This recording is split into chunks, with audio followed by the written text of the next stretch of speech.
கர்த்தர் உனக்குள்ளே நிலைத்து விட்டால், கர்த்தருடைய வார்த்தையை கேட்டு அந்த ஆலோசனைப்படி நடக்கும் பொழுது நீ எவைகளை கேட்பாயோ அவைகளை பெற்றுக் கொள்வாய். இந்த நாளிலும் தேவன் நீ கேட்கிற யாவும் பெற்றுக்கொண்டேன் சொல்லுங்க. நான் பெற்றுக்கொண்டேன். கர்த்தர் எனக்கு செய்ய போறார், என் வீட்டை கட்ட போறார்.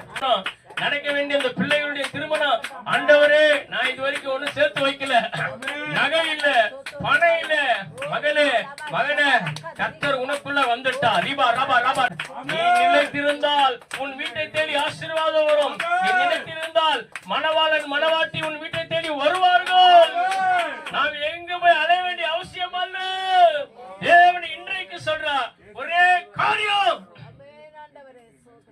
என் கட்டளையின்படி நீ நடக்கும் பொழுது, என் வார்த்தையை கேட்டு நீ நடக்கும் பொழுது, நீ எனக்குள்ள நிலைச்சிருந்தா, கர்த்தருடைய வீட்டில நான் எப்போதும் நிலைச்சிருப்பேன். யாரு வலது இடது திரும்பினாலும் நான் திரும்ப, ஆண்டவரே நீர் அழைத்தீர்.